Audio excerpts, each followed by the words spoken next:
You are listening to Living with ADHD and CPTSD, available on Apple, Spotify, and wherever you get your podcast.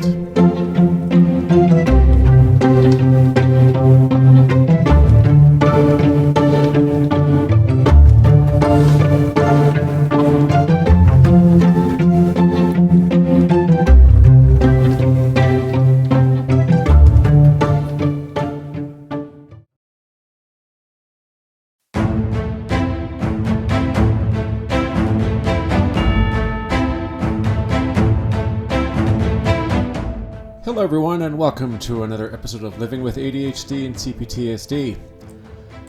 Well, today I would like to discuss on ADHD how difficult it is for me to calm down from an excited state or an energetic state or even a hyper-focused state. It's something that often happens in situations that involve becoming excited or having a sudden rise in energy or motivation. And that could be a number of things. I've had it happen in areas like, working on creating a dinner, doing outside chores like raking up the leaves or even shoveling the snow off the sidewalk, or watching a sporting event, or doing like a fun activity, in some way, and then not having the ability to notice that it's too much, or not having the ability to calm down when it has ended. Now, this has been something that has always affected me. And sometimes what it does is it gets in the way of having the ability to notice and stop. Because what ends up going on is I get into the excited state and I'm totally involved, and it encircles or completely fills me up. And I feel this sense of high energy or high excitedness, and it's amazing, right? Wow, or you're so excited and you feel so happy, and you feel like you could move 10 miles a second, and you're just running all over the place, and you're having fun, and you're doing so well, and then the moment ends for other neurotypicals, but on your own, you don't have that ability to notice. I have a hard time noticing that it's time just to kind of let it go and to calm myself down and become into a more grounded level state. It's a very difficult procedure because my brain is it's kind of like a mixture. It's a mix of hyper focus. It's a mixture of an extreme amount of dopamine and that need for that excitement, for that that good feeling inside, right? I'm sure you guys know exactly what I mean. You get this excited feeling, and you get this really good, warm, cherished feeling that you are yearning for and you want for such a long time. And then when it comes on and you do end up feeling it, it's hard for you to just let it go, and it's you're constantly in need of it, that when it finally does come on, it's like your brain has a hard time letting go, right? Allowing it to die off, and so you stay on it, and it continues to run through your system, and you are basically incapable of slowing it down and telling it, okay, enough, stop, you've had your fill, you don't need to do this anymore, we're good. I've had a lot of situations, especially in the moment types of occurrences, where I'm standing there or I'm sitting on the chair and I get really excited, and I feel this sudden rush of like a happy feeling, or and it just, you're sitting there and you're going, wow, this feels so good, and you just want to carry it on. And it's so natural, and it's so, I guess the word I want to use is like a subconscious feeling, that when someone else, like the person that you're sitting with, like for example my girlfriend, I'm sitting with her, and I'll have some feeling, and it'll be so good, and I want to just stay with it, right, and enjoy that feeling.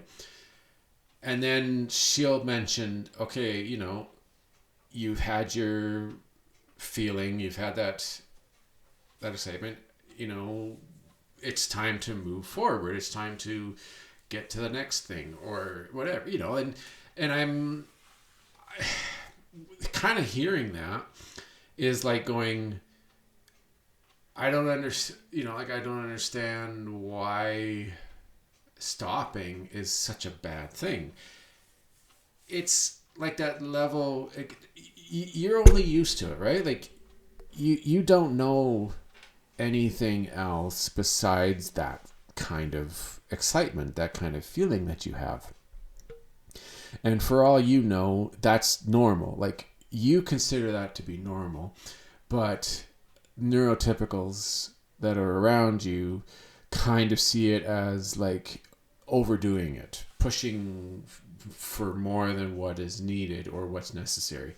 And I, like you guys, I don't really know any different. I honestly don't know better, because as far as I'm concerned, that is normal. So sitting back and having the ability after, like it's so hard for us during the moment to notice and to control it, and to slow down, and to realize that, hey, yeah, we gotta calm ourselves down here.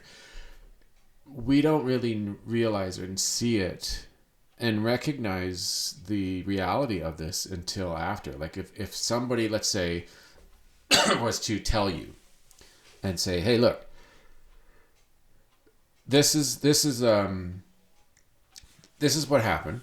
So you're sitting there and you're watching the show, and that funny moment comes up, and we all laughed. So we thought it was funny. Everybody was laughing. Everybody was having a good time. And then the three of us were sitting here, and we moved on to the next scene.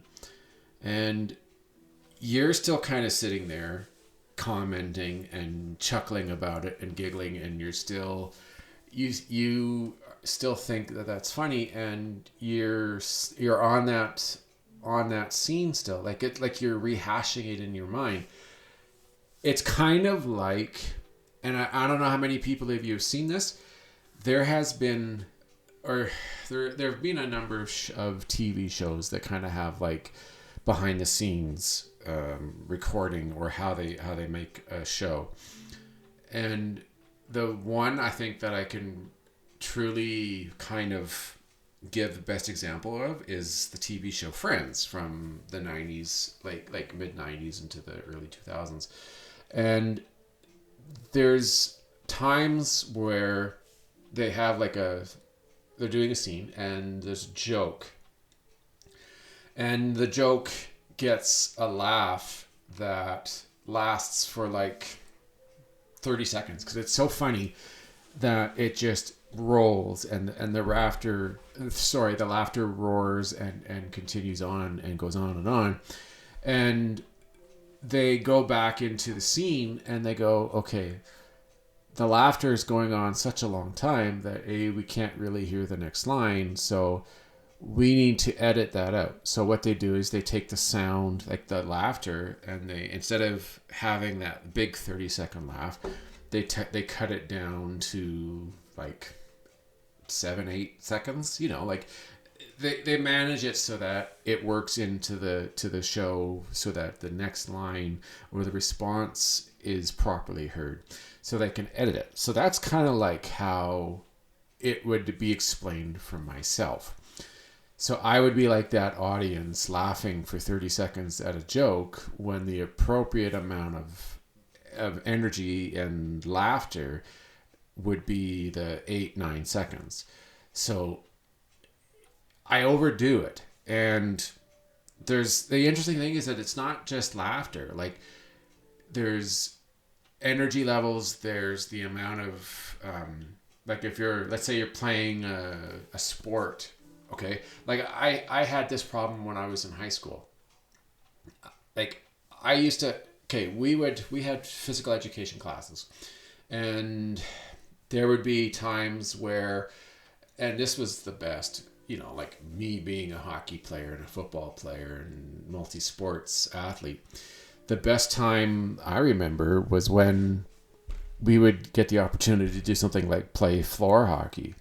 And most of the students, it would be just like having fun and going out and exercising and just, you know, having a good time. And I would get myself, it wouldn't be that way. I'd get so into it. I'd get super competitive. And you could tell by my actions and my play that it was like I was competing and that I had to beat everybody, right? Like I had to win. I would work hard, and I would always be the first one to the puck, or I would be aggressive when it wasn't necessary. And people would kind of look at me if something happened that was maybe a little too far or a little too much for the situation. There were people that would kind of look at me going, you know, calm down. We're just having fun. We're not this isn't like the NHL or anything. And I really wouldn't know, like, you know, like I wouldn't be capable of reading the situation in the moment and adjusting myself to kind of equal everybody else. So there was that. Now the thing is, there were times in my life when this sort of activity was a good thing. As I've already said, I played a lot of sports when I was young. And I played hockey, I played football, mostly. Like those are the two main sports that I played, but I did play a bit of baseball and, you know, some other sports that were just for a few years. But when I played, I always went full out. Like I got right into it. Like I remember there was so much focus and so much preparation, and I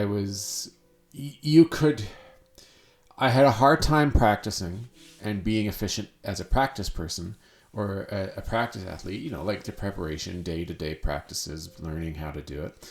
That wasn't my strength necessarily. But then when I would get into the game, it's like I would completely, there'd be the switch, and I would turn it on, click, and all of a sudden it's like, I don't know how to put this. It's like I would just become some completely different person. And I would just go out and it was amazing. I could totally turn it on. But the interesting thing is the difference was that when it was over, it did take a few moments for me to kind of calm down and become back to level ground with everybody else, because I was so into the sport and what I was doing that it was a difficult thing for me to come back from it. And I remember telling people that it was like when I stepped on the ice to play hockey, it's like I became a completely different person. I would just go out there and I would work hard. I was always skating hard, making good choices. It's like I became a monster in a way. And it was a fun situation. It was never embarrassing. It was never something that I ever regretted doing. And that was the same way that I would play football. Like when I went and played football, I was out there to win. I wanted to do anything I could at any cost to win the game. And so I would get more energetic and more excited and more focused for the game in that moment than anybody else that I knew. And you could totally see it. it wasn't something that was hard to notice. You could see it in my eyes. You could see it in the way I was, like the focus level. It was so just wow, right? Like, and it was an amazing feeling. And that's a good situation to have it. But the problem now is when you're in day-to-day real life, like, I'm not saying that was real, but that's not necessarily every day. Like, that wasn't my job. I didn't do this for a living. I'm in situations like going to school and getting an education, or hanging out with like friends, or strangers, and trying to be social, and doing all the correct social etiquette things, and the proper behaviors, and all the different examples that are out there that I'm sure you can think of as well. That's where it would really be detrimental to me, because I wouldn't necessarily have the ability to notice the proper tune of the room.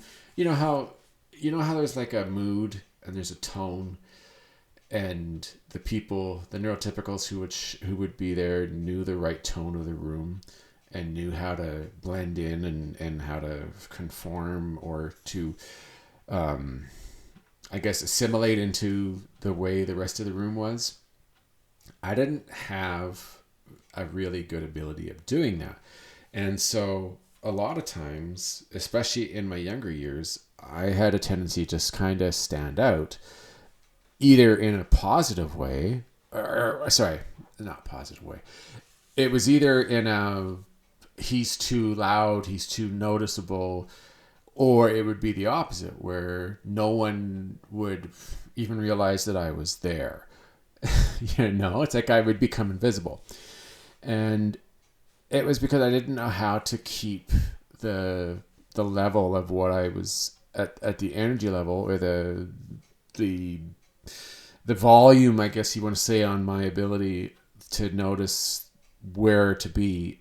I wasn't capable of really being able to dial it in. So I would either be too much, or I would be nothing. And I had a hard time blending in.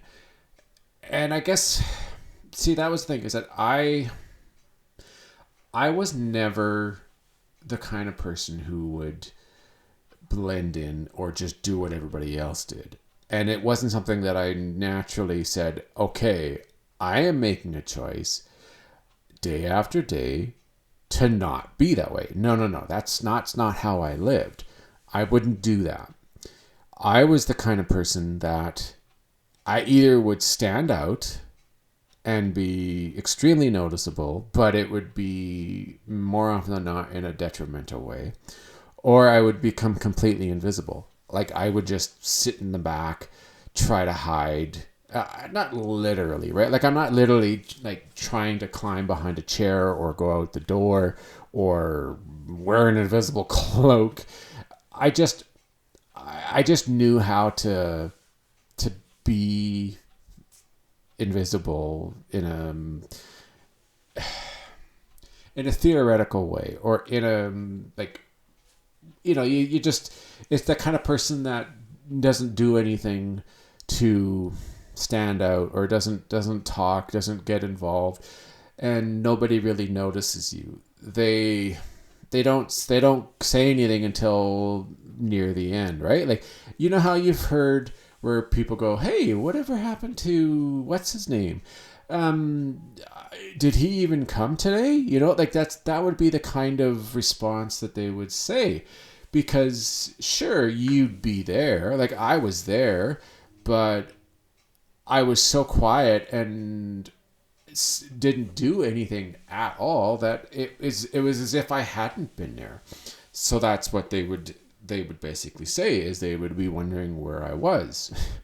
And that's the thing, is like I didn't have the ability to be the face in the crowd, like just another face in the crowd. It was either all or nothing. And that was very detrimental in so many ways in my life. And the funny thing is, and here's the irony, in many different ways over time, this started to play a role into my CPTSD, because people would notice the odd behavior, the ADHD coming out in the day-to-day, like the ultra focus, or that extra amount of energy that you'd have, or the non-factor, like there'd be nothing happening, and they would think of me as kind of an odd person, like not a normal type of human being. So they would use that, and teenagers being the way they were, they would use that as a teasing mechanism, a bullying mechanism. Girls would think that I was weird, so they didn't want to talk to me. They didn't like who I was. The guys thought I was odd, so they didn't really care. I didn't make friends, and I always used to wonder, day after day, for many years, even after school, why this was. And I could never really understand what was happening. But I had so many issues that I couldn't resolve, or I didn't have any ability to notice what was happening and why these things were happening. And I was so exuberant and so rough on the edges, and I had no social training due to so many factors in my life, that it ended up turning these people against me. Hence the trauma that I experienced throughout my childhood and teenage years. It's amazing how the two played into each other.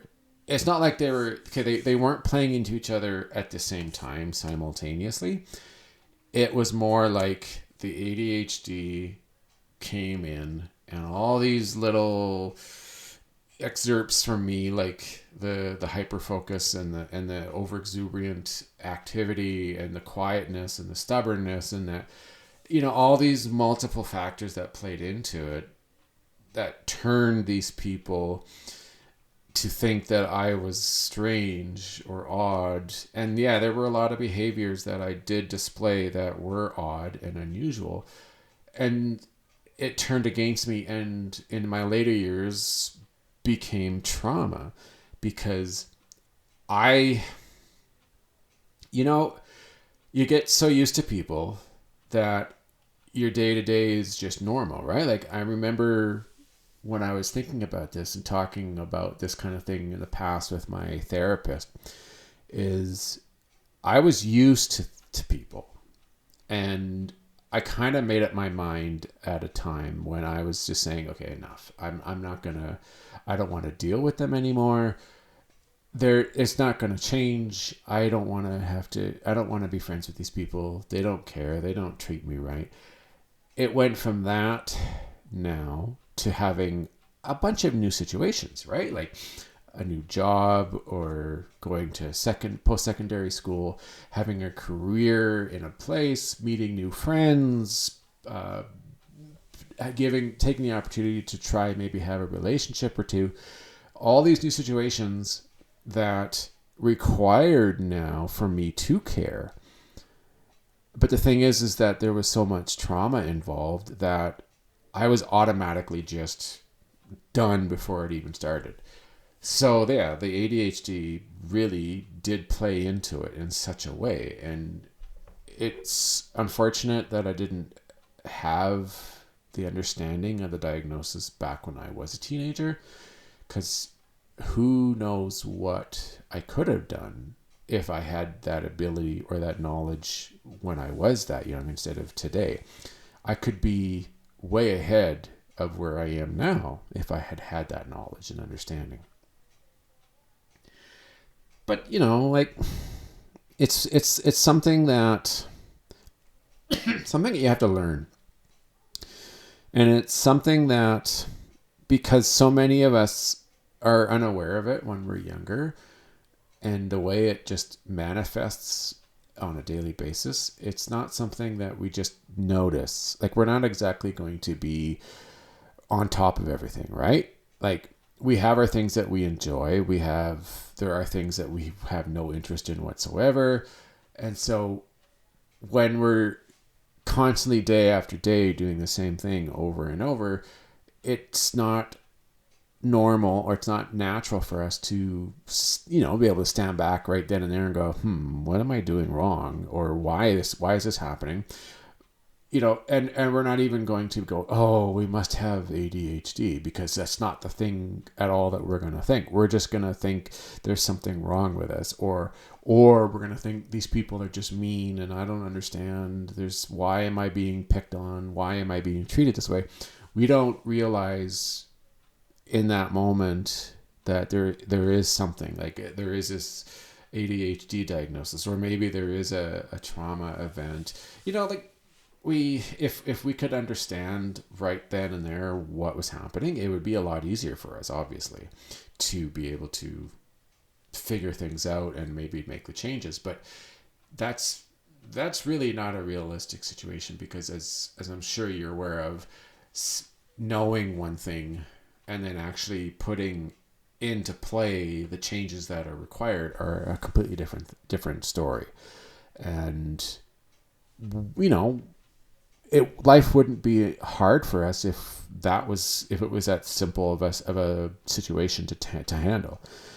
That's why people like you and I, who are suffering from ADHD, and I'm sure a lot of you, are suffering from trauma, it is a difficult thing to understand and to get by, and to start to learn how to handle it. And if it were that easy, there'd be so many of us that would be capable of dealing with the changes and the unexpected happenings every day, which is the biggest problem for us, is handling new situations where, we all prefer to have consistency and routines and commonality, because that's what makes us feel the most comfortable, instead of always having to deal with something that we don't know how to handle, or unexpected situations that come up. And they happen all the time, day to day life. That's just life, right? Like, there's always going to be something new, something different, unexpected situations that come up, and you have to learn how to handle it right then and there, instead of letting it overwhelm us and take control. That's really the key to making ourselves be successful and more functional. And that is another episode of Living with ADHD and CPTSD. Well, I hope you enjoyed this particular episode. If you have any comments or questions, or maybe a suggestion for my podcast, there are a number of ways to get hold of me. First, you can email me. It's livingwithadhdandcptsd@gmail.com. You can contact me on Twitter. My handle is @ADHDandCPTSD. You can also get a hold of me on Mastodon, which is a new social media website that is kind of taking over a little bit for Twitter. If you look up Living with ADHD and CPTSD at mastodon.world, then you can find me there, you can follow me, and you can give me a shout and let me know what you think. You can also go to my website. It's www.livingwithadhdandcptsd.ca. And you can also check out my YouTube page. It's at Living with ADHD and CPTSD. If you would like to donate to help my cause for my podcast, you can go to ko-fi.com. That's ko-fi.com/Living with ADHD and CPTSD. You can also go to my Patreon page, Living with ADHD and CPTSD, and become a member, where you get special access to all early episodes, plus merchandise. You can purchase merchandise to support this podcast. So, go to Patreon. All right, everybody. That's it for today. Have a great day, and I'll talk to you soon.